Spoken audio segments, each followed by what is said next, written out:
G'day, we're here today at Oz Hair and Beauty with Guy. Tell us a bit about Oz Hair and Beauty, the brand. So today we're at our Castle Tower store. It was our second store in our rollout. We've had this store for about 3.5 years now, and effectively this was being our first store, we needed it to work so we could prove the concept. So really happy to have you guys here today, show you around, show you what's been really good and why it's worked. And I think most importantly, the frontage and the location for us instantly hits. And Definitely. We knew this was a really good site.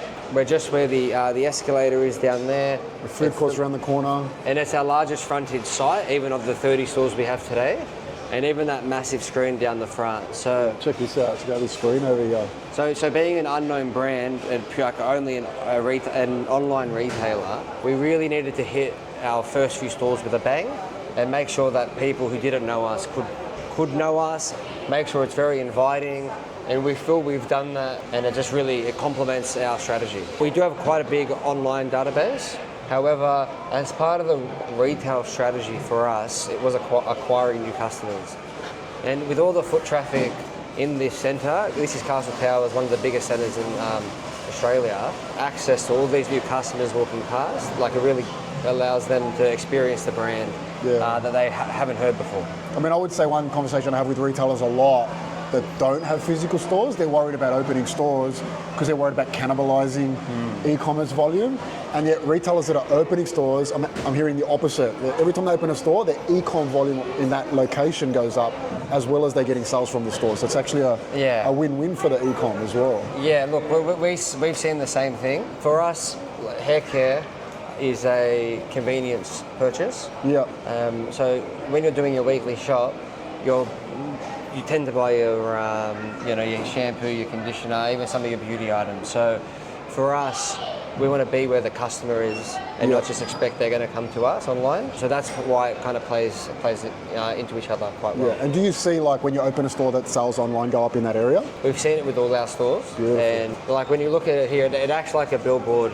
So the customer awareness, the fact that we've seen no cannibalization means that when we plan for our stores, we just don't have to factor in that our online sales are going to decline. How do the store managers feel about e-com? Do they see it as part of because obviously there's always sometimes there's that conflict with the channel going, the stores are we don't want sales online because they're taking away from us. And how do you manage that conflict? How we look at it is our online channel is it's another avenue for our customers to come into store.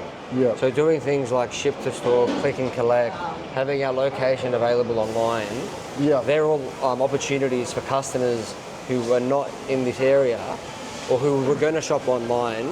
You know what, I'm going to go into store instead. Yeah, so stock's coming from our warehouse. Being a Sydney store, we would have dropped this off this morning. Yeah. And the reason we prefer to deliver it ourselves over having a supplier do it is we've got 60, 70 brands in there. If we get the suppliers to actually do that, we can't control the delivery window.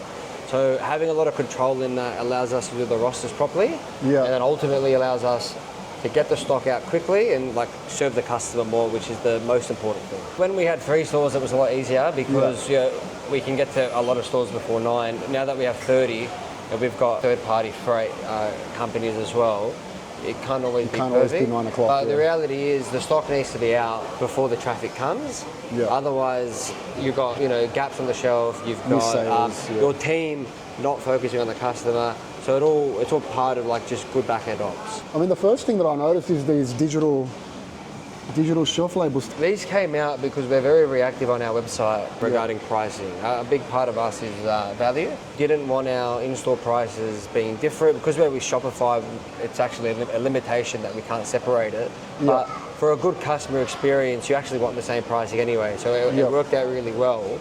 But we didn't want to be limited in the fact that it took the store teams, every morning they'd have to update the pricing sleeves, which is what we started with. Just came through research, we tested a few different ones, but when we make a change on the website, built an integration with Shopify, just through APIs, where it triggers the update, and it's all it is from a tech perspective is it's a base station that connects to your your comms box. So it's effectively just like a unified WAP, just sits on the roof. Spending money to have a thing like this rather than just a little plastic label and people doing it, is that more cost effective Yeah, it from an is. efficiency point of view? I mean, from the first order, no, like it's an investment, but these are becoming quite common now. When we did these, 2.5 years ago, we were one of the first to do it in non-grocery. Yeah. The prices have come down. Yeah. And they are, like I'm seeing these a lot everywhere. So I mean, I can think store managers, this is like, so many headaches taken away by having this as well. it is. It definitely is. They've got unique barcodes, so when there are issues, they've got to scan the barcode, send them to head office, make sure they've got enough backup. Things like this allow us to support the customer better, as opposed to having to, I've got to do this pricing, or why is the pricing wrong? Which is a big thing for us because we want to just focus on the customer in store. And I notice there's reviews on there as well, which can help the customer make a decision. Yeah, definitely. Being able to show your reviews. It's being an e-com business. Originally, reviews are such an important part. Yeah, now we've got over 2 mil product reviews. Yeah, wow. That's a lot. It's something that we're very proud of. We put a lot of work in. Yeah. How do we actually translate that into stores? So being able to show our product reviews in stores.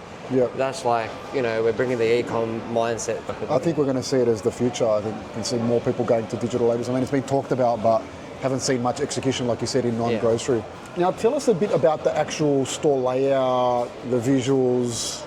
Obviously, I love seeing the purple everywhere. That's your brand colour. Being our second store, this is very different to like our newer stores. Obviously, this isn't a perfect box, which is what we prefer. We've got one whole wall of just products on shelf. If we were to redesign this, we'd probably want to think, how do we break it up? Big retail stand here. We've actually made it look really good because we get to use it as a nice display. But it does block a lot of the brands. But this originally was a hair appliance tester station. It didn't work because people don't want to get testers done right in front. So we've actually moved that to be a bit more secluded in the back of the shop, and we've been able to use this to promote whatever our activation is for the month. This year we've got Mother's Day, which is a really important event in our retail calendar. So we've utilised the space really well. And like I said, when you're walking past, you've got the nice screen, it just pops. It does, yeah. By brand rather than by product type? Explain to me how that works. Yeah, so we'll come here, for example, and have a look. The brands have all been made, like from a supplier point of view, to be merged together. One of the things we thought we tried to experiment on is actually putting the concerns together. All our thinning hair shampoos, thinning conditioners, putting them in the one spot. But visually it doesn't look good, it doesn't look appealing. So why wouldn't we, actually work with our suppliers on amplifying what their brands look like? And you can see just down the line, they stand alone.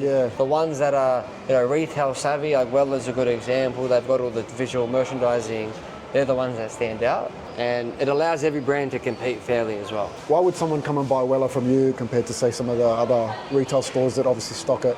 What separates us is the educational piece. So being, our legacy is in professional hair care, our parents were hairdressers. So the Oz Hair name isn't just 12 years on eBay, it's probably 40 years starting from a salon. And that educational piece, being well known, especially through our growth through e-com, allows us, we hope, to be viewed as the authority in hair. So when you come and shop with us, you're not just shopping for a great price, because some of our brands are recommended retail, but you're coming to get educated. And like the data that we say says people are coming not because they know the brand they want, because they want to know what should they use for their hair. So and like that gives us the confidence that our team, our education, it's working, because our viewers' authority in hair care is being realised with the data. We're very fortunate at the start of the journey of retail. We were hiring a lot of ex-hairdressers. The hair industry is losing a lot of hairdressers because it's a physically demanding job. But there's such talent of people who love hair care, even though they don't want to physically cut hair. So we've been able to give them a space where they're able to actually promote something they're passionate about. You mix that in with, a lot of these brands have a lot of strong education programs, which our team can kind of go into, listen, get educated in the brand specifically, so they're almost experts. So do you give them time to go and train, essentially? Yeah, so we've got an education team in-house. Yep. And we make sure that whatever we want the teams trained in, our education manager will do the training, but she's also organising the brands, come into our office, come into the store and do like brand specific, product specific, or even category specific as well. And how do you roll that out? Like, are you doing it like just a video that everyone has to watch for half an hour, or do you... So there's a lot of different formats. We have one supplier who's got like a nice office in the city. Yep. In Melbourne, we had all our Melbourne team, store managers, full-timers, go to that office and do a whole day of just education. When we do it ourselves, we'll have a large team session. Yep. Slides, talking to it. Our education manager sending out free items to the team so they can actually play around with the products. Yep. And then when she goes into stores, she's checking in, has everyone completed the training, the documentation's all saved. Yep. If we feel, to start, you need to actually watch this video, this one. Yep. In their induction plan, they've got time allocated. Beautiful. If we want to keep being known as the experts, end of the day, the back-end ops is really important, but it's how well can they inform the customer of why shampoo A is better than shampoo B. Yeah. And like education is the key. Do you carry much excess stock in the store? We do carry enough excess stock, especially of our bestsellers. Yeah. But being in Sydney, we really want to avoid how much stock we're having on hand. Yeah. As we're going through the rollout, the least amount of stock we can have in the store in terms of backup stock that allows us to essentially free up more cash. So we can save 25% of stock in 4 stores. That's one store for free, effectively. But there is a very correlation of how much different SKUs you have to sales. It's important you can almost fit in as much as possible without it looking messy. So we call this the Oz Hot Seat.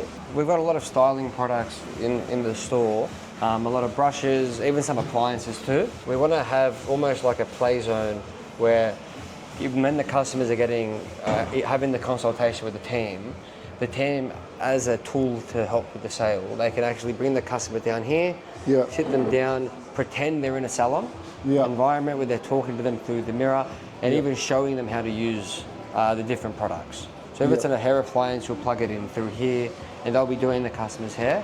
So, give them the confidence they're making the right decision. Anything with a tester stick is effectively, the team can go grab, take the customer down and use it.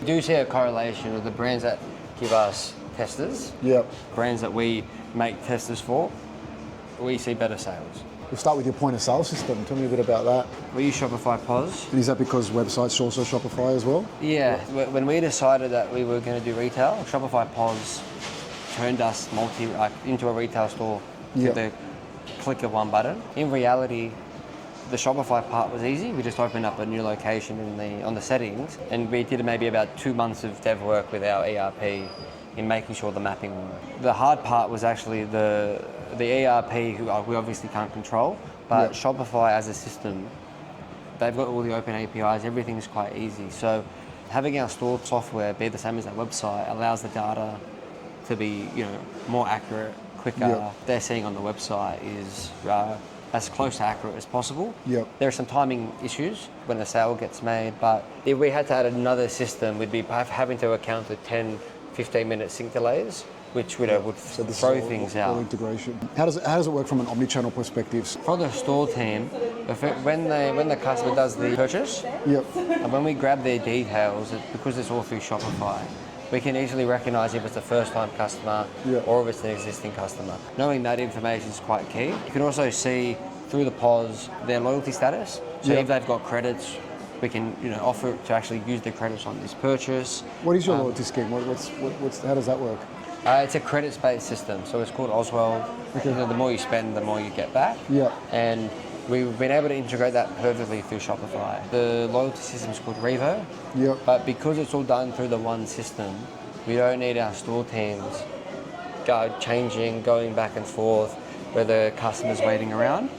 Once the customer's here, we want to make sure that they can check out as quickly as possible. There's nothing worse than when you're waiting for a purchase and you're just standing around. Yeah, yeah. And Shopify makes that very easy. I know some lollipops there. Are they for the kids? No, mate. They're for No? the adults, are they? For everyone. For everyone, okay. So we give Chubba Chups out with every order online. Yeah. And we're thinking, are we going to actually do that in store? Yeah. But so every customer gets a Chubba Chup? Yeah, online. And if you haven't got one, then it's a mistake. We look at it like, how can we replicate the experience online in store? So like it's something very small, but we've seen reviews where you miss my Chubba Chup and like people get upset about it. And I'd be upset too if I was expecting one. But though, those reviews quantify that, we should be adding in a little bit of a delight. I think most retail forget that. I think you guys have done a great job there, because I think like you look at hospitality, right? It's well documented or well researched that if you give someone something, that's why you get a chocolate at the end, or you get just having that increases the satisfaction exponentially, and the value created for the brand by doing that far exceeds the few cents that it costs to provide it, and so that just translates into retail. And I love that you guys are giving away a little freebie. Thank you, and we appreciate you. Yeah, it's bad for the office though. I reckon everyone. You eat lollipops? You eat a lot of lollipops? Mate, 2-3 a day, I reckon. I can see a little sign over here too. What's that? Can we have a look at that? Which one here? What are these? Let me have a look. Is a better one. Welcome back, Oslo. Being able to know who the customer is. Again, it's just a little card that says, welcome back. Yep. Even if it's a first-time customer, we have a different card that we put in. Yep. But it's just a reminder when they're opening their products at the end of the day, they're reading a nice message. Welcome back. Thank you very much for shopping with us. Along with the Chubba Chup, it all adds to that process. It's everything we do online should be replicated in store. And you put that in the for second purchases. Second purchases. So something that's important to us is the experience, and that's why education is so important to us. So all those little surprises and delights, like we feel they add a lot of value. So a lot of the metrics you'll see online, average transaction value, units per order, these are really, really key for us. And we are measuring and we're monitoring. Yep. And when we do our weekly meetings with the managers, they get spoken about because it's how we can improve. Another thing that we do, we're quite happy with, is we measure conversion, which historically online only metric, foot traffic. We've got foot traffic counters here, have we? Yeah, we do. Okay. Yeah. So that as a metric, that's so e-com focused, where that's important. Now, there's conversations on is the data 100% accurate? We don't think it can ever be, especially with the back and forth, but it's directional. And like we do see the stores that have high conversion, they're the ones that are doing well. So it gives us guidance, and it's a tool again to improve. And so your traffic was very close to this number. If your conversion was a little bit higher, you actually would have made target this week. Would you like fries with that question or anything like that to drive, I guess, transaction values in store? What's really worked with store, and it wouldn't have been something we did if we were online only, because it's harder to produce brands that people don't really know, is our own branded items. So we've got our Oz Hair and Beauty perfumes, and right at the front desk, you can smell it. It's a very easy, low intent purchase, and for the price as well, it's quite cheap. So we look at our cash desk, we've got our perfumes, we've got our travel sizes, we've got nail files. These are all things that, for the store team, makes it easy for them to go, hey, would you like to add on? So if they're buying hair care, you might suggest the brush. If they're buying hand care, then you might suggest the nail file. And it may be a little purchase, but it actually adds up to the transaction value as well. So it's something that's important.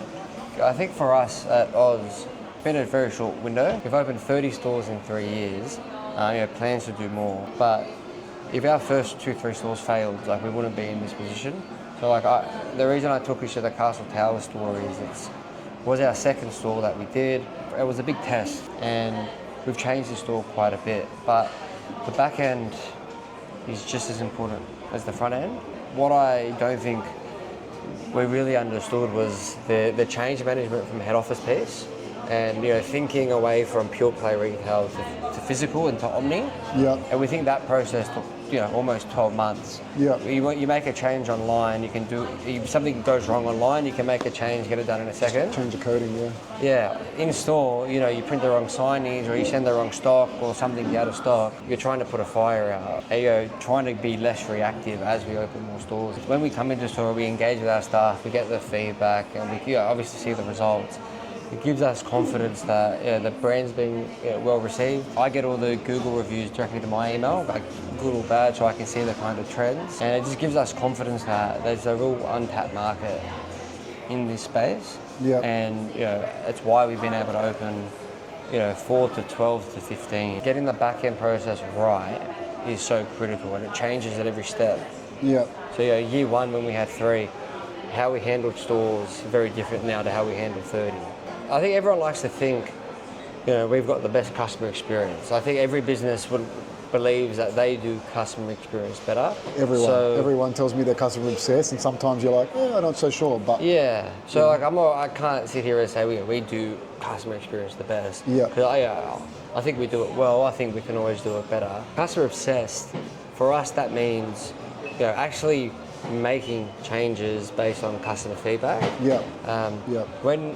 When you're an online-only business, you get all that data perfectly, whether it's through the customer emails, Google reviews, product reviews, or even just your CSAT at NPS scores. Yeah. And you can share that with the team. You can go to e-com, your buying team, the warehouse, say, hey, you need to fix this. We need to make a big change here because this is the feedback we're getting. Yeah. The challenge for us was we now have 30 stores around the country. We're growing our store count. How do we replicate getting that feedback from customer to store manager to regional manager to head office? Yeah. That's been something we've worked on quite a bit.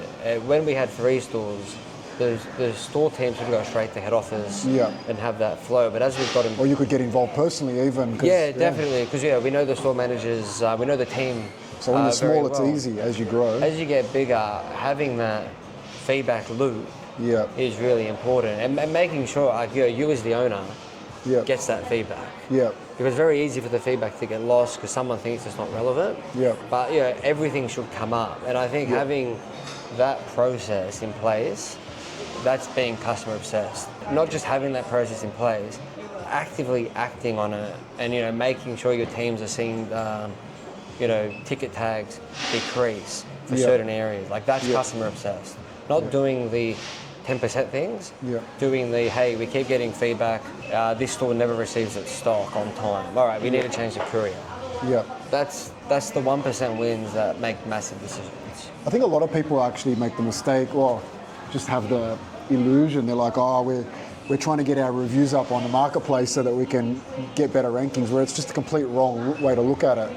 It's like you want the review so you get the feedback so you can act on it to be a better business. I think that's where people, and it's a common theme I've noticed with yourself, talking about how big reviews are. Like how many, I assume you have a lot of reviews.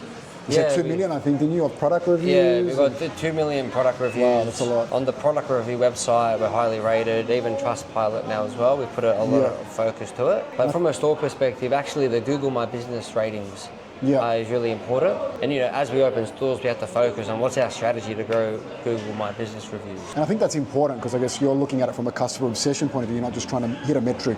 You're actually going, we want to get that feedback so we can act on it to be a better business. Yeah. And I think a lot of people forget that that's the point of reviews. That's what you should be focused on, not let's just get reviews so we can get better rankings on marketplaces or rank better or whatever it is. Yeah, and I'm sure a lot of businesses are the same. You get a 5-star review, it's like, all right, man. You get a 1-star review, like, all right, everyone stop. Why did we get this 1-star review here? Was it a team mistake, process mistake? Let's understand it. It's only one bad review. That's all right. Let's understand why. You're probably having more people have the same issue. It's just not being reported. Yeah, it's the ones that you don't get the reviews from. If you've got a couple, there's a whole lot more that didn't actually even bother writing a review. They were just angry and won't come back. What's the structure of the business? Well, we got 2 brothers, an older one and a younger one. Yeah, the younger one's got a legendary name, the younger one. He does, yeah. We've also got a very supportive board. And historically, being a family business, going into physical retail, from salons to eBay to online only to physical retail, I feel like every 12 months the business is different. Our team becomes a lot bigger every time we open a store. Now that makes sense. We've got a head of retail. She manages regionals, the regionals manage the store managers. Not a very complicated structure, but a structure that allows each store to have enough time to get managed well, provide feedback upwards, because it's that two-way relationship. You don't want your regionals being spread across too many stores, because you'll feel that the stores don't have enough time to actually get the regionals support. And how have you made sure, I mean, you've grown at such speed, right, in the last 3 years? I mean, you've opened up how many stores in the last 30 12 stores. months? 30 stores? 12 months? Yeah, 12 months. 15 stores. 15 stores in 12 months is just, I remember when I'll take a step back. I remember when we first started talking about you opening stores, and we had this conversation, and I told you were crazy to open that many stores that fast, and you did it anyway, so hats off, because you had a go and you've executed amazingly. A lot of people would have told you you're crazy. I think I probably wasn't the only one. To do that, I think, is phenomenal. Where I think it's super interesting is that, like, we just, to grow and to make sure that the structure doesn't become overly bureaucratic and big. How have you dealt with the growth? How have you managed to keep the structure growing, or, in a way that doesn't create bottlenecks in itself? Time will tell if everything we're doing works out. It's still very early. Hopefully in 5 years we've got even more stores, and the stores are even bigger, a lot more exciting things. So still early days, we're not celebrating yet, but we're having a good time. That's a CEO's, that's the problem with being a CEO. You're not celebrating, you've just opened up 30 stores. I reckon when you get to 50, you'll be like, we're not celebrating, we're still heading towards 100. That's just how we go, that's how we roll, that's our mentality. I feel like we've been very beneficial that we've had a team that's been with us for a very long time. Yep. And they're used to like our fast changing nature. Yeah, we have a culture, like one of our values is do it now, and the other one is organise chaos. So you can't open up all these stores without a lot of chaos. And because we're changing our back end to accommodate for 3 stores, 9 stores, 15, 30 stores, you need a team that's going to be on board and be comfortable that things are not always going to be smooth. But as long as everyone's communicating and things are being flagged, then we'll slow down. We always say we're not slowing down so others can keep up, and that really has galvanized the team, and, making a lot of quick decisions. So we don't always make the right decision, but indecision is the worst thing in the world. So we'd much rather make the wrong one and get on with it than not be stuck in the mud and not making no decision, still making a decision. Yeah, it comes down to the culture. I think not just me and Anthony and Dean, but having a young team with us has been with us for such a long time. Like, we've been blessed with a culture of, if Guy or Anthony or Dean's not there, others are going to actually just do it without having to ask, because they know how we operate. By getting runs on the board, the team get confident in you as a CEO, you as a manager, the leadership team being the 3 of you. They get confidence, and then they're behind you all the way because they know that you guys get in, get the job done, and you've had wins, and I'm sure you've had some not so wins. But they've been on that journey, and they've got trust in you, and they back you, and there's a culture of that. So I'll just give it 100% because they know that you guys will. I give think it 100% so as well. I think so too, and also training your team to be able to push back. That's that's the sign of a good culture, where your team's able to say, look, I think we're making the wrong call here. Or look, leave me alone. Give me 2 weeks, it's going to get better. The important thing is actually making sure their teams can do it to them. And having a culture of feedback. It has to be. Whether it's customer feedback or team feedback. And people being comfortable and feel, not just a culture of feedback, have people being comfortable. You be honest with people, you make sure that people know what's going on, If you get angry at them for giving you the feedback you asked for, then it's crazy. But that creates the culture that you don't want. Exactly right. You've got to be able, your team need to be able to trust you as a leader, and hopefully my team does, because that's how progress is made. Guy, thanks for having me today. I really appreciate it. It's been fun chatting to you about the Oz Hair and Beauty journey, and love what you've done with the stores. Thanks for showing me around. Thank you very much, mate. Cheers. Appreciate it.